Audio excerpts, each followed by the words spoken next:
Hey, hello, and welcome back to Off Limits. I'm happy you're here for today's episode. I'm your host, Ellen Roars. And around here, we talk about all of it, the things that we're thinking, the things we're feeling, and sometimes the things that we're a little afraid to say out loud. Because here, nothing is off limits. And ultimately, nothing is off limits when you're living on purpose. I know it's been a minute. I've been lifing, as I'm sure you are, but I'm happy to be back. And I've been thinking a lot about something lately that I think applies to all of us, every single one of us. Here's my question I propose to you. So are you living from hope or are you living from hurt? So today I'm going to tell a story through relationships because I'm single, I'm dating, and that's where it showed up for me.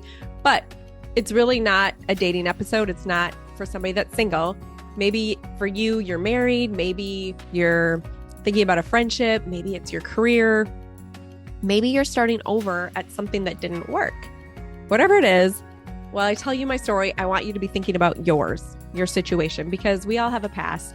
And sometimes the past sneaks up into the present without us even realizing it.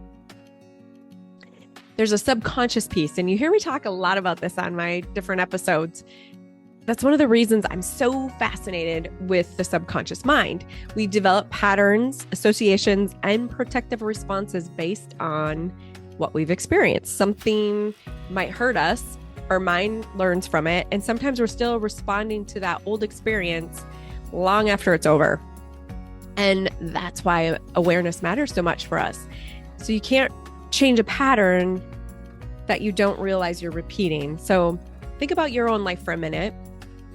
Where are you responding to what is actually happening today? And where might an old story still be quietly running the show in the subconscious mind? Because apparently the universe decided for me to make me think about this through, we'll say, a dating app. This morning, I checked on to my little Facebook dating app and a profile popped up. First, I was like, ooh, okay. Yeah, this could be interesting. He was handsome, looked hardworking, lake homeowner, looking for a life partner. Check, check, check. And then I read there's like a little snippet for the profile, and I was like, ooh, So I went from a maybe to a oh no. And I say this with love because, of course, I don't know him, but I'll say this, and I'm going to be very generous with. It was much more brutal in the writing, and I wouldn't even want to say it online or on a podcast. But basically it was saying, I'm sick of games. I'm sick of drama. I'm sick of cheating. No bullshit. That's the nice soft version of it. And it's really interesting because specifically he wanted peace. He mentioned that, but reading his profile, it did not feel peaceful at all. He said he didn't want drama, but the whole profile just spoke drama. Woo, woo. So again, I don't know this man, so I'm not here to judge. I don't want to diagnose him. And I'm not saying he's a bad person. It was actually interesting. His career was a life coach counselor. And I thought, oh, interesting twist. We've all been hurt, right? Everybody has a past. And the thing that was interesting, it's how the words were communicated to me or to any healthy individual on the site. There was a lot of hurt behind his words. And I think he probably thought he was communicating standards, which is great. I think that's what he wanted to come across. But think about the difference. Let's just think about how this communication could have come across differently if he was saying, I value honesty, loyalty, emotional maturity, and a peaceful life versus no liars, no cheaters, no games, no drama. I just felt like, ooh, it was just so harsh. And I felt like it was a message to me that we weren't maybe on the same page. And again, no judgment here. It's just these two versions are saying sort of the same thing, but so differently. The one is describing the life that they want to create. You know, I want honesty, loyalty, compassion, emotional maturity, peaceful life. And the other is describing what I don't want to repeat. Not that that's a bad thing, but they're just so opposite. And it got me thinking is, wow, your dating profile or the way we communicate to anyone that we love or anybody that we're trying to get to know shouldn't be a warning label of something that's hurt you in the past.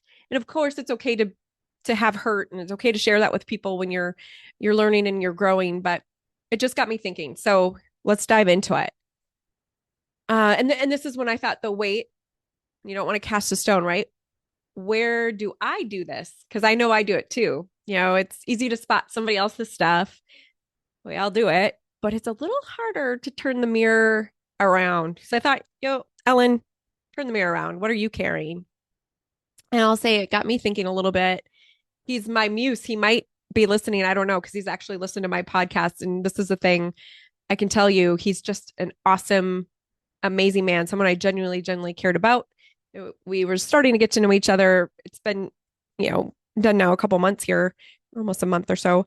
I won't bore you into all the details, but I want to share this story because I think it's important. In this story, no one was the villain. Nobody cheated. Nobody lied. Nobody did a horrible thing. He was a great person. I feel like we were both very healed in our lives. I felt super seen by him. I felt safe with him. I loved the way he thought through his questions and the questions he asked me. But there was just something that we were trying to correlate. Again, I won't get into all the details, but just something didn't quite fit. And we were both two people building very separate lives, both very single, independent. Um, we enjoyed our singlehood. I know that. But I think we were trying to figure out early on, which I think is better to figure out early on than later before you get more attached. But could we merge our life as one? And in that particular moment, and the question that he asked was a perfect way because I had to be very authentic and honest and was just real with him. And I think we both felt a little hurt in the fact that we cared about each other enough, but we were both in our independence and trying to think of the right word to use. Let me know if you think of it, but where it was just like we both were stubborn to not really want to give up what was our true end goal, if that makes sense. Where like we saw the value in each other, really cared for each other, but at the end of the day, it just didn't feel right. And not to say that it never would, but I felt like in that moment I was brokenhearted a little bit as I drove home. I was long distance that we had. So I drove that same road home that I had driven only maybe 6 to 8 weeks prior to meet him for the first date. And where I'm going with this is it taught me something that I want to carry forward. And hopefully that this little message could bring something to you too. So let me know your thoughts. Like whatever your situation is, what are you getting out of it? So here it is. Sometimes two healthy people can genuinely care about each other and still realize that the life they build together maybe doesn't quite fit. And it could just be a moment at that time. Nobody has to be wrong. Nobody has to be the villain. And maybe a relationship can even be successful when it ends. Maybe success isn't always we stayed together forever. Maybe sometimes it is we treated each other well. We saw eye to eye. We learned something. We left knowing ourselves better. And, you don't have to make someone wrong just because they're not right for you. And I still I question myself, like, oh, Ellen, did you make the wrong decision? And I think we were both on the same page, but it's this lesson that I want to carry, not necessarily the hurt, because I felt so sad to let him go in my life. Like we'd been messaging and talking and seeing each other. So I immediately felt this loneliness. And so it got me thinking too about hurt versus wisdom, hurt or wisdom. And I think we can all put this into any situation. There's a big difference between the two. So I don't want to take hurt or something from my subconscious past, whether it's childhood or a bad career job. I've had some bad bosses over the years or just certain situations. We all have them, right? What's the difference between taking that and carrying into that versus wisdom? So here we go. I don't want to take the hurt from the experience. I want to take the wisdom. Hurt says, don't ever do this to me again. It's almost like that fear, right? That this could happen again. Wisdom says, now I know myself better. The hurt says, prove you're not like the last person or the last job or the last friend. Wisdom says, here's what I've learned that matters to me. So your past gets you to a teaching point or something that you learn. So your past will teach you, but it doesn't have to drive you. Again, that subconscious can sometimes drive us more than the conscious mind. And that's true whether we are talking about love, friendship, family, work. Maybe again, a boss made you question your value. Maybe a friend betrayed you. Maybe you took a risk and failed. That's okay. I learn the most when I fail. I fail often. Maybe someone broke your heart. The question isn't whether those experiences affected you. Of course they did. We know that they can affect us. The question is, are they informing your future or controlling it? So hopefully it's more on the informing your future side versus controlling it. And there's a little bit of, we've got our intuition, which I think we need to listen to more, right? I'm trying to get better about that. We've got fear and we've got overthinking. I am definitely an overthinker. Let me know if you are. There can be good and bad to that. So this one I am still working on myself because absolutely, I just said it, I overthink. Shocking, right? I'm sure you're super surprised. No, but I can analyze something 12 different ways and then I wonder, right? Wait, what did I actually feel before I thought about this for 3 days? Sometimes I go back and I think, and that's another reason why awareness really does matter. Fear can be loud, old wounds can be loud, overthinking can be really, really loud, intuition can be quieter. So I'm learning to ask myself, is something actually wrong? Or am I afraid something could go wrong? And on the other side, am I talking myself into something my gut has quietly been telling me isn't right? So there's that too. There's the flip side. There's a difference between discernment and defensiveness. There's a difference between standards and walls. And there's a difference between intuition and fear wearing intuition's clothes. You get what I'm saying with that? And I think that's why I worry a little bit about, the ending of that relationship. I'm like, gosh, were you letting fear get in the way? You're overthinking. Instead of just being in the moment, I think sometimes I fast forward too far ahead, and that can be that overthinking. And one of the conversations that we had, and let me know if you're one that loves to build your empire. I always say I'm building my empire. And that was our last conversation from the relationship that really stayed with me. We talked about building our empires. And it made me ask myself, when I'm building this beautiful life, am I building it only for me? Or am I leaving room for the partnership I say I want? Because I do want both. I want to build the empire for me, but also in mind with somebody in the future. So absolutely, let's build the life that we love on our own. And if you're already in a relationship, you're thinking about your partner and your family and your friends or your kids. So you're in a different situation than me, and that's okay. But for me, I know I don't want to build a life that only has room for me. Sometimes when we shut ourselves down a little bit, that's what can happen. And yes, I do literally sleep on one side of the bed. I sleep on the right side of the bed, leaving the left side open for my little loved one. There's another light nightstand over there that's open for, a man to put his stuff. Maybe a little extra drawer space. Apparently, this strategy has not worked because I'm still 45 and single, but there's this bit of like manifesting for the life that I want, right? Um, but it's symbolic. That's the idea of this is I'm not waiting for someone to arrive before I start living. I'm building the life now. I'm going to the wineries. I'm traveling. I'm creating.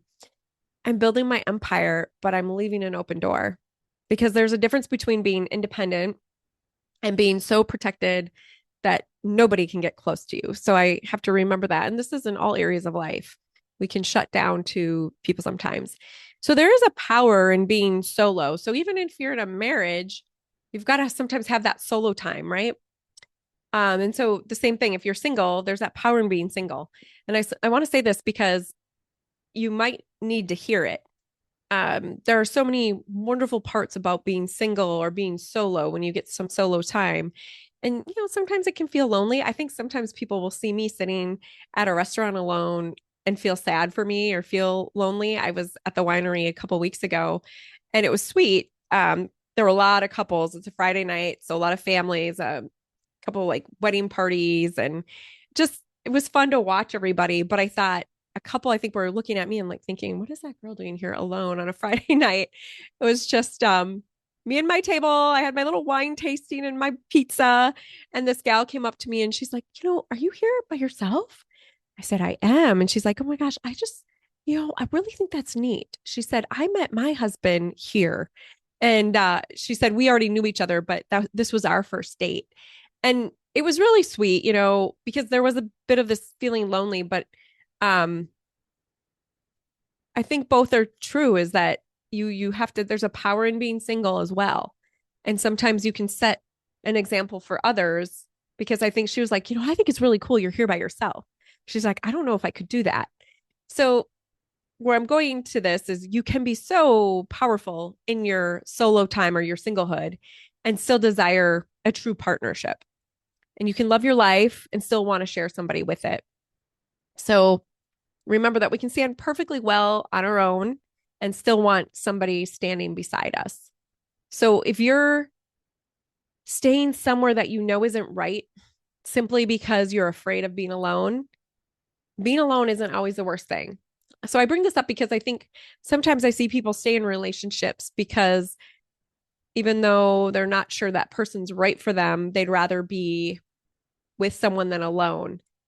But I just am challenging you if you're one of those listening right now, or you know a friend, or you want to support somebody that's kind of thinking, is this the right thing for me?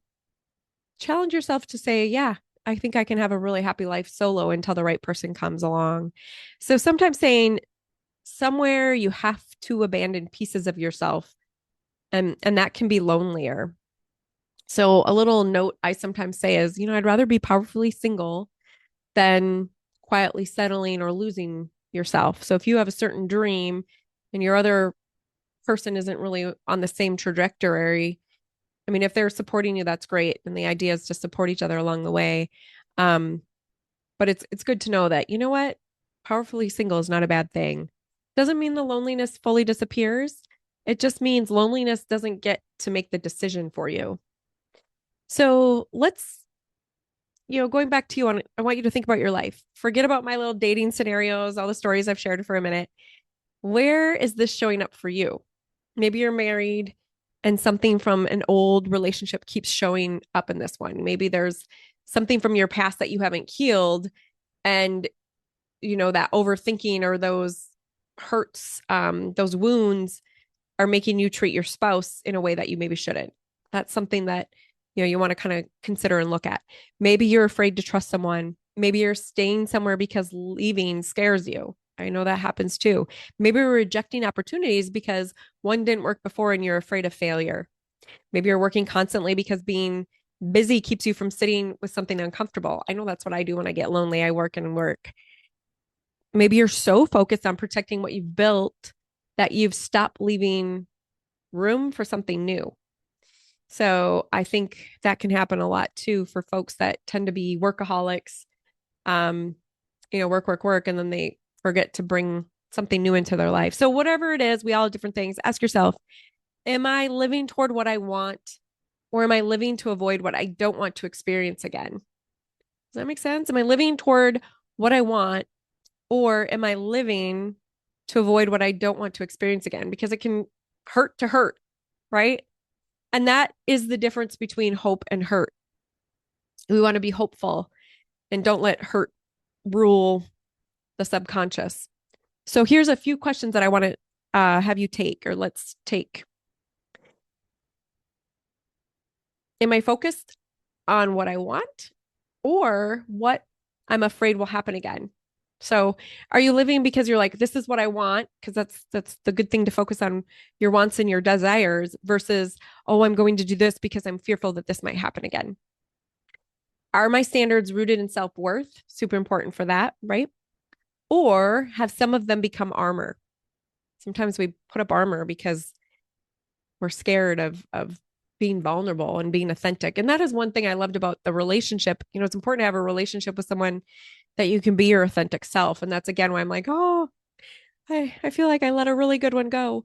Um, am I staying where I am because it's right for me or because I'm afraid to let it go? And that question popped up with him too, because I was like, oh, he's so right for me in a lot of ways.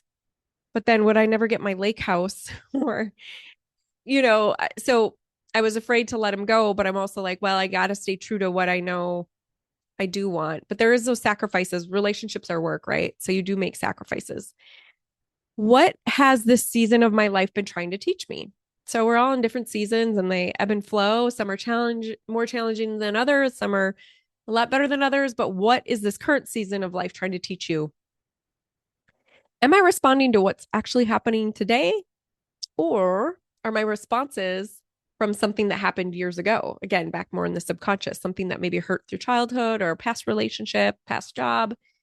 And here's maybe the biggest question that I want to leave us with. If the thing I've been asking for showed up tomorrow, so for me, let's say I finally met Mr. Right and he showed up on my doorstep, am I ready to receive it? Because sometimes I think there could be a little fear factor. Maybe it's a job, the perfect job comes up and you don't feel worthy of it. Or, again, put your situation in there. Are you ready for it to show up? Are you ready to receive it? Or are you still protecting yourself from what happened before? We've all got a past. We've all been hurt. And I don't think the goal is getting through life untouched. I mean, things happen so we can learn and grow. The goal is really becoming conscious enough that what happened to us doesn't unconsciously decide what happens next. That's the key. So healing doesn't mean pretending it didn't hurt. It's okay that it hurt. It doesn't mean forgetting, and it doesn't mean never being afraid again. It's okay to be afraid too. It just means your past gets to teach you. Allow it to teach you. Don't let it drive you. So take the lesson, keep the wisdom, leave the bitterness. And maybe whatever season you're in right now isn't a waiting room. Maybe there's something you're supposed to learn here. I think sometimes I feel like I'm in this waiting room of life, but it's like, no, each chapter is a journey and each one gets me closer to coming home to myself. So something that you're maybe supposed to build, maybe you're becoming more of who you're supposed to be. So build your empire, build the life, take yourself to the winery, the golf course, the cruise, the trip, go on your vacation, create the beautiful home, apply for that job, start the thing. Love the people in front of you. That's a big thing. I was just on a family vacation and I kind of felt like the odd man out. I'm the only one that's not married with kids and everybody else is partnered up, or my brother and his wife. Actually, she wasn't there this time, but anyways, where I'm going with that is I think everybody was paired up but me. But then I really thought, that's okay. I'm going to just love my family who's right here in front of me right now. And it's okay that I'm not a mom or, married, and we have different lives, and that's okay. So one more thing to think about. If love is something you desire, leave room for it. I need to leave room for it, right? I'm not going to try to build up those walls, and don't build walls and call them standards. Don't let an old heartbreak write the introduction to a love story that hasn't happened yet. That can happen too, right? And don't let an old hurt write the next chapter of the life you're still creating. Date from hope, love from hope, build from hope, lead from hope, and most importantly, live from hope. Because you don't have to know exactly how the story ends to consciously choose how you're going to live it today. I'm your host, Ellen Rohrs, and thank you for spending a little time with me today on our Off Limits podcast. And remember, here, nothing is off limits, because nothing is off limits when you are truly living on purpose. Thanks for tuning in. Have a wonderful day, and I will see you next time.